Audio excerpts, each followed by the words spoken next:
challenges that you found. If there's any big pressing concerns or any successes you want to share, then you can share with that in a few minutes' time. If not, then once you've had a wee discussion, we can just move on with this session today. So the first question. First question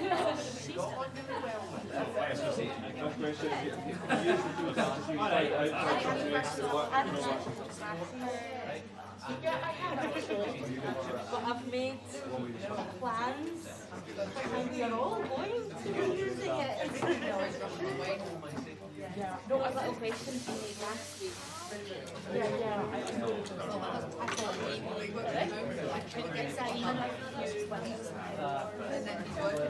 you have one?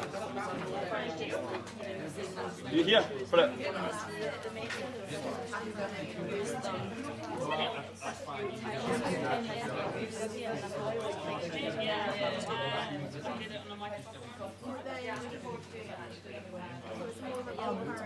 So I did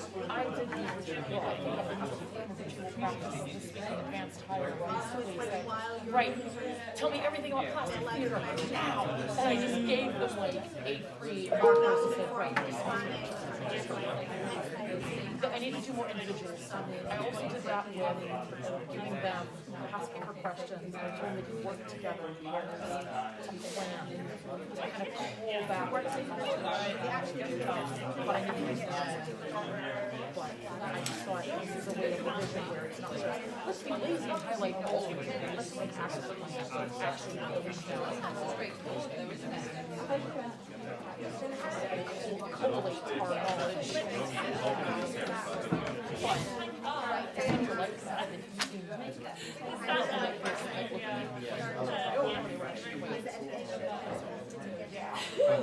By the way, they sit way apart from each other. They are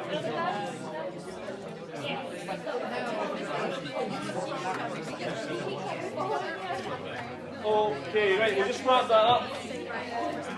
Does anyone have any stories that they might want to share? Maybe one or two people want to share anything. We'll go to Patrick's point, Darren first. Anything that we might be able to learn from and say, this is what I done and it worked. So Darren, you want to share how you got on with yours? So I started off with working with bingo meeting, so that with that advice, and then the hires, with different questions, just give them a bit of paper, as you said also last week, rather than putting them in devices, just give them it, get them started, get them going. And I did something different than that 5 today, just the 6 questions that you had, but again I put it in the paper, because I don't want the walk away bingo getting gimmicky, but I'll be doing this again, so something just a bit different, but again still a form of freedom practice. Good. Did anyone else use any other form? I used the challenge grids a whole bunch. Yep. I gave them the paper as they walked in the door, walked in the door. I had the questions on my board. Yep. And while they were getting the computer started up, I had them answer those questions. It really revealed a lot about the things that my kids remembered and didn't remember from the course of the year. Good, and that informs your next steps. So where you go, if you've never done it, you wouldn't know, and you think you know it. You test them, and you're like, oh my god, they don't know it. So yes, good. All right. So today, Dale asked for the feedback to be quite high up the priority in the agenda, just because where we are and lead up to examinations and stuff. If you're going to senior classes, and it's something I just wanted to gauge the room first of all, because some subjects you might mark in like so busy every single week. I just try to get a feel for it. So if anyone's sitting out here just now and you're taking your marking home during the week and you're marking individual kids like full classes, giving them comments and stuff like that, then I'm not saying change anything. We're just going to show you a different way that you can potentially use it. You might know or not know about it. If you already know about full class feedback, then excellent and great. So today we're just going to talk through full class feedback. Basically, essentially what it is you take your full class's work, whatever it is, an assignment, homework, you read either, if you're pushed for time, a third of the class, some good pupils, some in the middle, some that are maybe struggling. You go through them and you highlight the strengths, notes for improvement, give feedback, and then give improvement time. So it is a little bit faster than going through every single work and writing the same thing over and over and over again if you find yourself doing that. So just a few things on feedback that I was just refreshing myself on last night to why it's important. You should never ever give feedback unless you make the time for students to respond to it. So it sounds quite straightforward, but you shouldn't be saying you need to do this and then you come in the next day People looks at it, I need to do this, right, we're moving on, so they don't actually make time to close that feedback loop for what they don't know. You try and guide them to what they should know, and then let them actually do it. Feedback should be more work for the recipient than the donor. So the donor is a teacher, teacher's giving the pupil feedback, you're saying this is what we need to do. This should cause thinking for the students and make them say, well, I need to do this to improve, and then they should be thinking what to do rather than teacher writing a paragraph about this size and the people just going in and going, oh, my work's fine. Okay. Students who are given constructive feedback, so how to improve, learn twice as fast as peers who are just given a score. This came through Tapestry. I learned this in my first or second year, but some of us maybe haven't heard this, so this is why I'm going over this again. If you're still given scores, then they're maybe not as effective as constructive feedback. And so what about feedback and a score then? So have a little think just now, just to yourself. Do you think that feedback and a score, how effective is that? Highly effective, not as effective? Have a wee think. If you want to share with someone who's sitting at your table with you, how effective is feedback and score? Well, I've read research that says the score is actually not effective.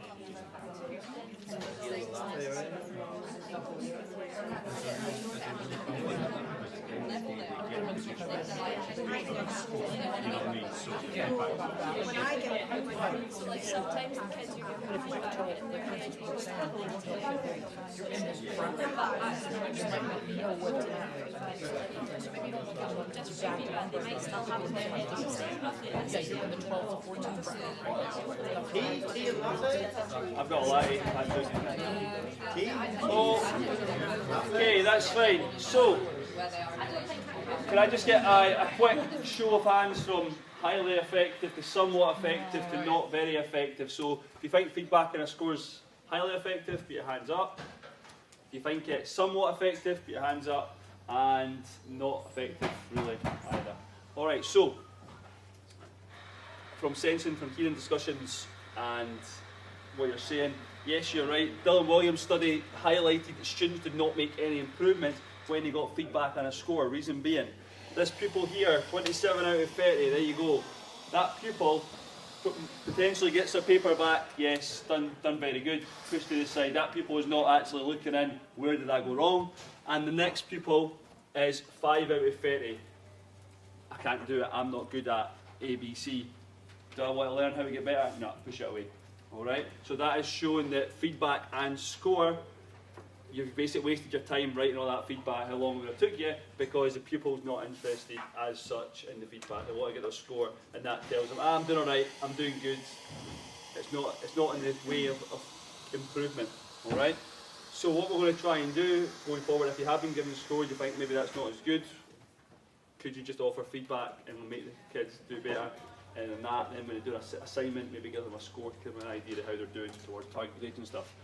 So, this technique, the whole class feedback, is better timely, saves your workload, can get feedback, and it can get pupils working straight away, and there's not a lot involved. You complete this feedback sheet, which will show you you've got one, you're going to make an attempt at one today. You come in, you can stick it on a PowerPoint after the starter task, for example. This is your homework, let's get better. Give them time, so I'll go through all the things on the form. Yeah, so it replaces writing individual comments and go around the class and say, you look at this, this and this, alright? So as it is, read through people's works, simple. Note the strengths, note what was good, okay, so obviously highlight the class, we are doing well at block 1, we're doing well at this, you're answering this exam technique, give them praise. Specific examples as well, you can, that's what I've got one here. You can show pupils, this pupil has got 4 out of 4 for this answer, this is how I want it to look. Obviously, note areas of improvement, so make a list as you go through. As you probably find when you mark, the same things come up over and over again, so this is just centralising this. And what you actually can do is you can maybe just put, or speak to people individually, right, you have a look at this, you have a look at this, because it does say here, don't make feedback public, like the errors, so like, your spelling, putting kids' initials and stuff next to it, it's not going to be great, don't want to do that, but obviously that can be a quiet conversation as kids are working to get better, and as I said, note the pupils you need to speak to individually. Give the feedback, give feedback that makes them move forward rather than this this was good. Tell them if something's not as good, how can they get it better? So they've got actionable targets or actionable work to do to get better. And as I said, it can be a one page slide and a presentation of your lesson. Give improvement time. This is, as I said, there's no point giving feedback if you're not going to make them get better from it.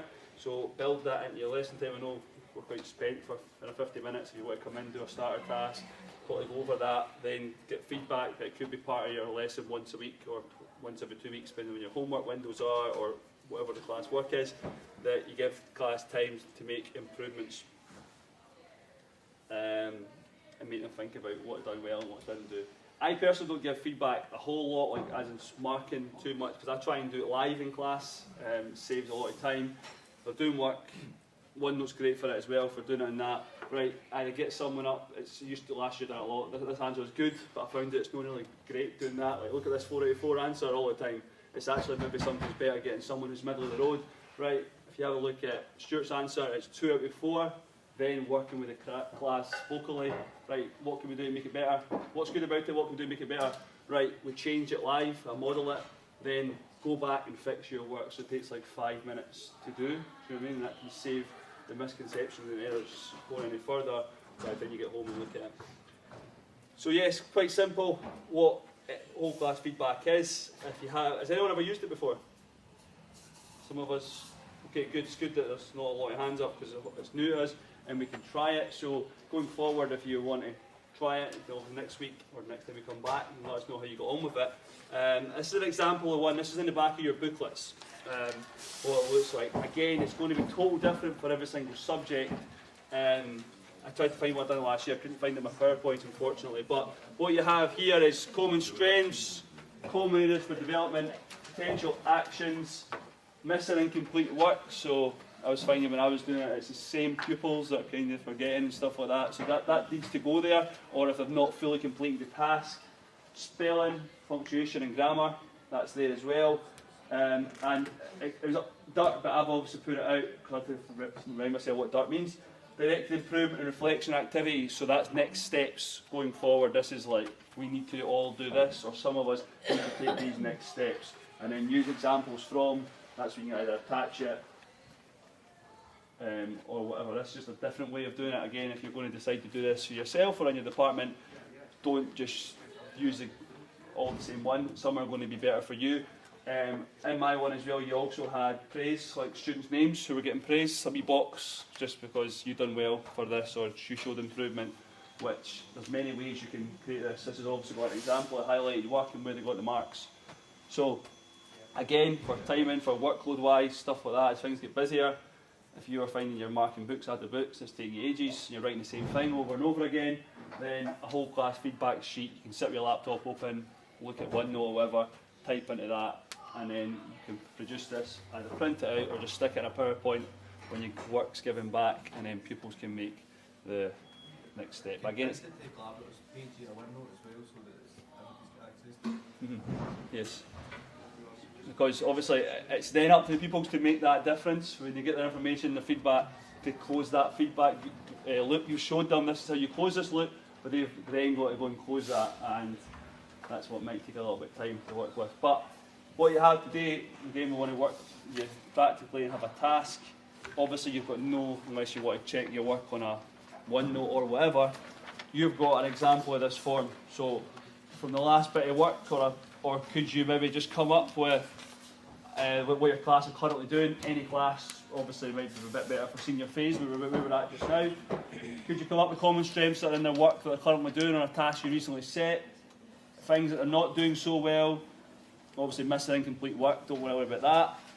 Spelling, punctuation and grammar, if that's important, like for your subject, really important, exactly, you can highlight that. And then the next steps, you plan what you need to do to close that feedback loop. So if you can have a little, you work people at your table, just create this, imagine you've marked a piece of work, and what's the common strengths that people are good at, what's things you can get better at, any work that's missing, is there anything in the missing answers, quite a lot.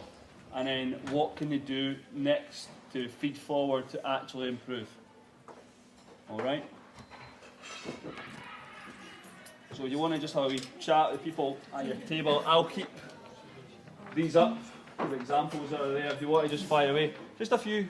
See this thing complete work there, did you say, is that kids or is that work that's missing because you know what to personalise it? So no, for the people that are missing, if you have 20 kids and 7 not handed it in, that's where that can go, just to make them aware that they've not handed it in. That's like a reminder that I need to get it in. Because it wasn't personalising the mistakes, it wasn't personalising like this person, your spelling needs to be a lot better. That's where the general comes from, and you can go around and get a wee conversation. But the missing work, I think it's quite important, the ones who don't do it. Aye. Who tend to forget over and over. It might be the same name might stay there all the time every time you do it, but that's just, I think they need to kind of held accountable a little bit. They're not doing the work, they need to be doing it. Because again, what do they do when you do this sheet, when the class doing this 5-minute improvement? They're maybe doing the homework, but you know what I mean? If anyone's got any questions of that, please do ask. But is there a latte still coming?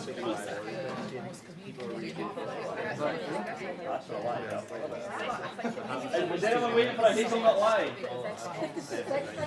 Is anyone waiting for a hazelnut latte?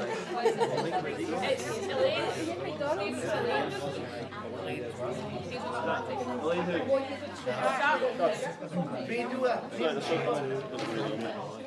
Put on the whole class feedback. Hazelnut latte, not correct. Missing incomplete latte. Incomplete. Just that latte, that's my point. You don't need it. Get the No, but we're still game in a gym after. Oh, no, but I'm going straight to it. I've not got enough time to sit and worry about the chips. Just go close through it. Masters on my couch. Or you write up your comments at the side of your pen, and that's what you display and say, look, here's a really good answer, look at all the things that we've done really well, match up to that in your section, go and have a look at your answers, have you done anything like this? And blue goes go in.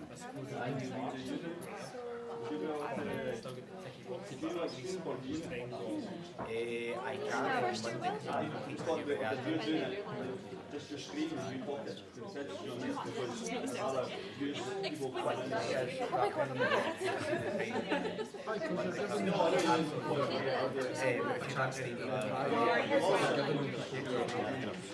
Challenge themselves by doing something a bit more. Oh, so you're taking them then?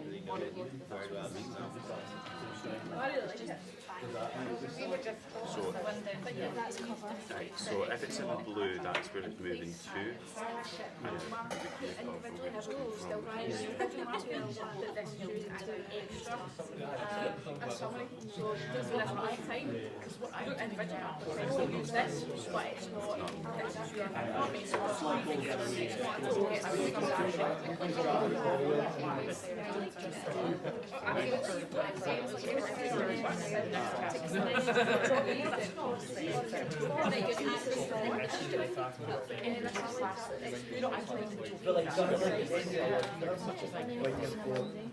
Okay, I mean,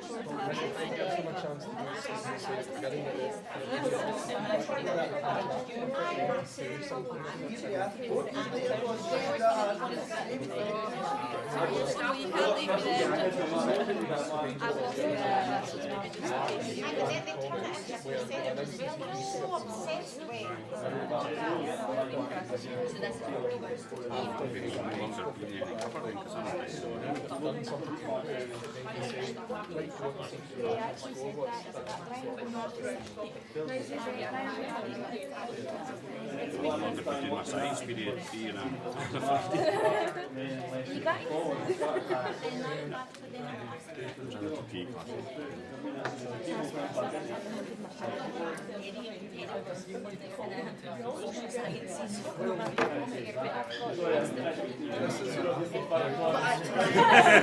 You try to teach her. Can you smell Brian?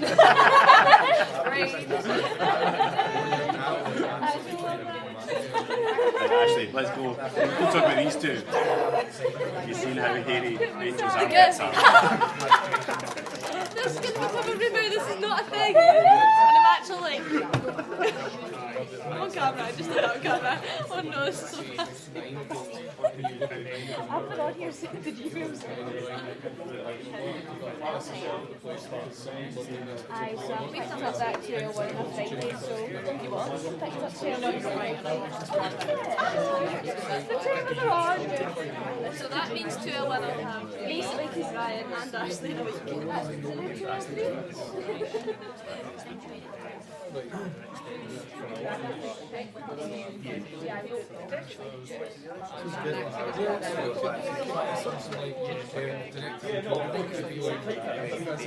That's this is on PowerPoint. Here will make the PowerPoint available to you. And all you do is I'm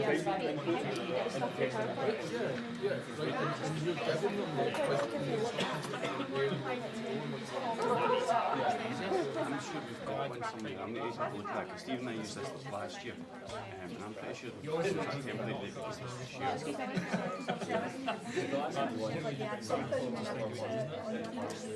It's on just a big school staff team. And then there's another one. There's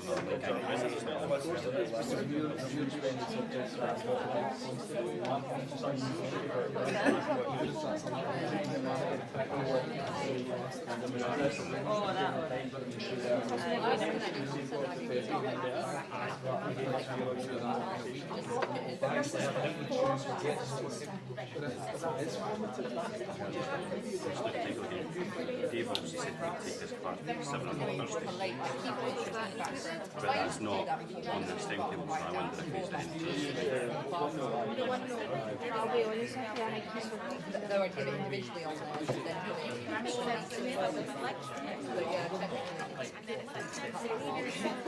I was just thinking about that last week. I was asking stuff, and I was like,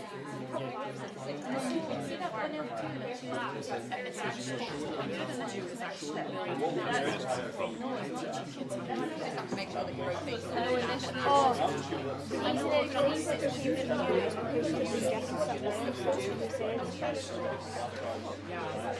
He said something. Maybe the overall balance may not be at that time, you know what I mean?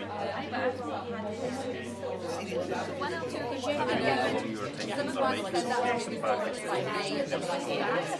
The only one that is I have set this up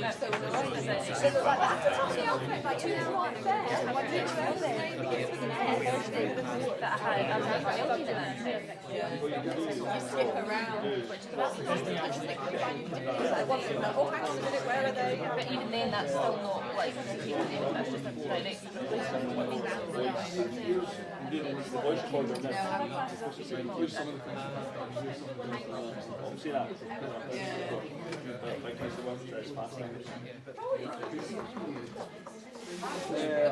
I know probably wouldn't take it. Oh, you want to master you just do this. Okay, guys, we'll just stop there a little bit. One thing that we just asked here about, if you're giving feedback, if kids are maybe got like literacy issues, like can't read your feedback or they can't action it. One thing I've done before in the past when I asked apply portfolios, you went through and marked them, like quite a big piece of work, is the voice recorder app on your phone. You just speak into it as you talk through it and you post that directly straight in the team. So yes, other kids can listen to it, but it won't make sense to them because of that kid's work. That kid can go in and listen to it. They could probably put it onto the OneNote page as well. We were trying to say OneNote because that is good. Yeah, no, sorry, it's just what I've used in the past, so I'm just falling back. But yes, so again, if you're giving an individual, it can be on the OneNote, the voice record, and then set it and put it in there. If we're coming around, it's clear that there's ways that we can use this. It's quite good. We're still using marks and stuff like that, it's fine. but one thing Dale was saying is on OneNote you could go through and put the marks in. He does a mark after each sentence if it is that. You can do that and write some feedback. Then at the end you can just rub all the marks out. Stuff like that. So it's just making the kids have actionable targets to actually improve and get better. And again, the last thing you want to do is spend an hour a night marking a class's books and giving feedback, and you go back in and only 10 of the class of 30 are actually actioning on that. So it's essentially wasted 40 minutes because the kid is not making themselves get better and they're not actioning your feedback. There's 40 minutes of your night that you could have just spent 20 minutes on this and put that in the slide, now go, and it might still be the same 10 kids that are making the feedback forward to close that loop, but 40 minutes back to you as well. The other good thing about OneNote for feedback is if you're trying to direct them to a specific place, you can copy like the page that you want to look at again. So you just and insert that link. If they get a feedback page, and then they just click on that and it takes them straight back to that. Super. Right, we can obviously hold that there, and the next session is going to be on cognitive load. So if you notice with the PowerPoint, a lot of the time this has happened in a few times. We sit in front of staff assemblies and it's like a lot of writing and you're sitting there and it hurts me when you know about this. You're like, oh my god, surely everyone needs to know about this. So this is the reason why a clicker is quite important, save you stuck at a desk. But everything that we're doing in PowerPoints and modelling that I do, we're going to have an example for Dale, and we can talk about PE and any other subject. I do, we do, you do. Modelling to improve kids' cognitive load. As you think back to the GEO practice last week, the short-term memory can only hold 7 things at a time. So if we're firing big, massive information slides at kids, it's just not going to work. So it's how to manage that. How to set up presentations like this just very quickly. It might sound obvious to some of us, but the impact this has is so much better. And is that what else is it? Presentations, cognitive load, just for next week, just generally, and cognitive load. My cognitive load is overloaded by this stage. Too much happy this week, Stephen. So yeah, that's generally it. Just some modelling things. Strenuous information. Right, so next week just basically how we keep learners with us in the whole stage rather than this is it, this is what we want to do, go and do it, and the kids aren't sure. So using loads of feedback, like guided feedback, helping them, getting the kids to help us solve problems. Then finally, once they're ready, the kids can go and do it themselves, and the success rate comes right up as opposed to go and do it and then you get 5 kids going, I've not got a clue what to do. So that's what the next session is going to be on. Alright? And if you're down, actually, follow them up. I bet you can go live.